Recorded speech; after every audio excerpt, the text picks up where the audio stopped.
Welcome back mga kaaldab. Ito na naman po ang inyong lingkod, si Mr. Destiny. At magbibigay po tayo ng pinakamainit na update po ngayon sa social media. Nakakatawa naman po at syempre nakakataba ng puso itong mga kumakalat sa Instagram, sa Twitter at sa Facebook. Sa mga lagi nagtatanong, sa mga 101% na updated sa akin, mas madali na po tayo magkakaintindihan kapag lagi po kayo nakatuto. Kasi yung mga update ko minsan, kumbaga nahuhuli dun sa mga comment ng iba. Kaya nga po medyo, yung iba sinasabi na, nako Mr. Destiny, tumbukin mo na lang, di po ba? Mahirap po kasing ipaliwanag, lalo na po kapag hindi tayo nagkakaintindihan, di po ba? Kaya nga po ito, yung post ni Mengay sa mga nagtatanong, sa mga naghahanap, pansin nyo, di po ba? Ito yung lagi kong pinapaliwanag na post ni Mengay, antay kayo, di po ba? Magpo-post din naman po yan eh. Kaya lang, para saan nga po ba itong post ni Mengay? Na kung saan nakasabit nga po raw sa pinto. Di po ba? Ito nga po ba ay pagpapahiwatig ng Pasko o pagpapahiwatig nga po kay Mami Rio? Oops, issue na naman yan, Mr. Destiny. Alam mo kaya ka nababash. Kaya ka lagi na pag-iinitan eh. Dahil sa mga sinasabi mo. Kaya yung Armin at may Alden Fanatics galit na galit sa'yo. Lagi mo kasing binabanggit si Alden kapag si Mengay yung topic mo. Sabi nga nila eh, kay Mengay lang. Huwag mo nang isama si Alden, di po ba? At least siguro alam naman po ninyo na mas maraming nanonood din sa atin. Kasi sinasabi nila yan eh. Di po ba? Doon pala mapapaisip na kayo na parang may mali. Di po ba? Halatang nanonood sila sa'yo, Mr. Destiny, kasi alam na alam nila yung mga galawan mo. Alam na alam nila yung mga ina-update mo. Totoo naman po eh. Di po ba? Bitter lang sila kapag may mga sinasabi tayo na hindi po talaga tumutugma. Paanong papabor kasi ito sa Armin? Real talk. Eh wala naman po si Congressman Arjo. Wala naman po na papakita na ganito ganyan, magkasama sila. Kaya nga po, sa totoo lang maraming kumakampi sa akin. Maraming nagsasabi ng totoo. Hindi lang po talaga nila maipagpatuloy kasi sasabihin sila haldab eh. Sasabihan silang kulto kahit hindi naman. Hindi po ba? Totoo naman po eh. Kasi paano niya ipapaliwanag na magkasama sila kung si Mengay naman po hindi rin nagpo-post, hindi rin nagbibigay ng update patungkol po sa dalawa. Di po, tama naman po yung sinasabi ko, di po ba? Kaya lang, wala po silang maibigay sa aking ebidensya at resibo. Ako naghahanap ako ng resibo pag sila. Pero sila, pag nag-post tayo, hahanapan tayo. Pag wala po tayo na ipakita, doon na po sila magsisimula. Doon na po sila fake news siya, walang maibigay. Di po ba? Yan ang sinasabi ko na hindi naman po nila naiintindihan at hindi naman po nila nauunawaan. Magaling lang po sila mag-react, pero ang totoo, wala naman po talaga silang alam. Magaling lang sila magkomento, pero hindi naman po talaga sila updated. Kasi hindi rin nila alam na nag-post si Mengay eh. Hindi lang nila alam na may pinost si Main, di po ba? Ebidensya at resibo mga kaaldab, yung mga nababasa ninyo, napapanood ninyo, napapakinggan po ninyo. Relax lang. Di po ba? Sabi ko nga po sa inyo, pag nandito kayo sa channel ni Mr. Destiny, lahat po ng mga update, lahat po ng mga kaganapan, pabor man sa akin o hindi, malalaman po ninyo. Di po ba? Dito po sa pangalawang pag-uusapan natin, medyo maselan to dahil issue nga po ito eh. Di po ba? Medyo naawa ko rito kay Alden Richards.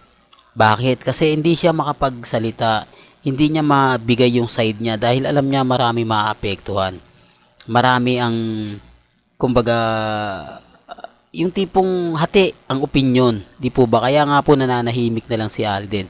Pero kung titignan nyo mga kaaldab, lagi ko naman pong pinapaliwanag to. Depende po ito sa mga magaganap at mangyayari. Di po ba? Ito po yung issue na hanggang ngayon talagang pinag-uusapan at talagang trending. Si Catherine at si Alden. Gaya nga po ng sinabi ko, hindi po talaga magsasalita rito si Alden kasi gusto po ng GMA management na gumawa talaga ng pelikula ng kumbaga Hello Love Goodbye Part 2 na okay lang, wala naman pong problema, di po ba? Real talk, wala naman pong problema sa mga fans, okay lang naman po yun, pelikula lang naman yun. Ang problema sa Kathryn o sa Katniel at yung issue na po pwede nang manligaw, kaya nga po basag na nakakainis yung kumakalat na gusto na nga po o nanliligaw na nga po daw si Alden Richards kay Kathryn. Doon po sumama ang loob ng mga Katniel. Doon po nanggigil sila. Gawa-gawa lang naman po yun eh. Tapos sabi nila bakit hindi daw nagsasalita si Alden, hindi daw po pinagtatanggol yung pag nagsalita siya, ang malilintikan nito yung management ng ABS-CBN at ng GMA Network. Kung papasinungalingan niya lahat, hindi na gaanong pag-uusapan. Kaya nga po nananahimik lang si Alden. Siyempre, hindi natin maiaalis na magalit ang Katniel. Hindi natin maiaalis na yung mga senior ng Katniel madismaya kay Alden. Hindi po ba? Bakit mo liligawan yan? Alam mo naman na hindi pa naman sila totally na kumbaga ganito, hindi pa sila totally na yung tipong baka magbago isip ni Kathryn, baka magbago isip ni Daniel, di po ba yung tipong ganon? Hindi pa raw po, wala pa raw pong isang buwan yung issue, pumapasok na raw po si Alden. Kaya syempre na yung mga ibang Alden fanatics, hindi rin nagugustuhan yung mga sinasabi. Di po ba? Na pag pumupunta ka, si Alden lang yung kukuha ng tira-tira. Pagkatapos ng 11 years na pagsawaan ni Daniel Padilla, si Alden yung sasalo. Hindi naman siya aso. Di po ba? Medyo masakit na salita.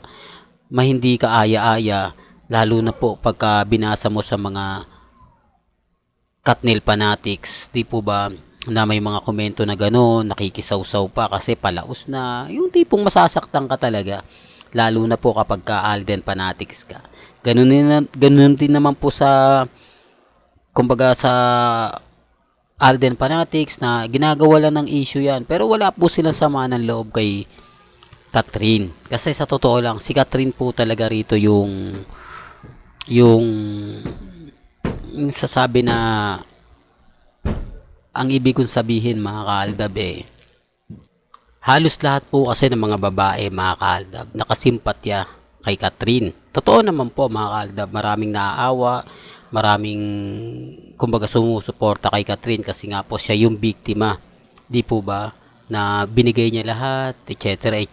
Pagkatapos niloko pa siya, di po ba? Yun ang masakit doon. Kaya nga po hindi nagre-react si Alden Richards. Yung masakit lang po talaga yung katotohanan na may mga bagay-bagay nga po na ginagawa ito, lalo na nga po ng PEP, ng mga ibang website na pagpiestahan po si Alden Richards. Di po ba dahil tahimik lang naman po si Alden wala naman pong maririnig, kaya nga po sinasamantala nila. Di po ba? Sinasabi ko lang po yung totoo. Sinasabi ko lang po yung mga kaganapan. Di po ba? Alam nyo naman po, sa mga bagay-bagay na mahirap nga po talagang ipaliwanag, mahirap nga po talagang mag-react, lalo na po yung mga taong kung titignan nyo, di po ba? Kaya nga po, ako may mga bagay-bagay na kung titignan at susuriin naman po ninyo, 101%, di po ba, updated tayo. Hindi lang po talaga nila matanggap yung mga sinasabi ko na talagang umaayon din naman po sa social media. Di po ba? Well, balikan natin si Mengay. Ngayon, ito po yung pinaka-post niya. Bahala na po sila kung ano yung magiging senaryo. Di po ba? Ang sa akin lang naman po kung ano yung latest, kung ano po yung trending, dun lang po ako. Sa mga magre-react dyan, wala na po silang ire-react kasi simple lang naman po yung post ni Maine Mendoza. Ganti lang po ito sa post ni Alden Richards. Di po ba?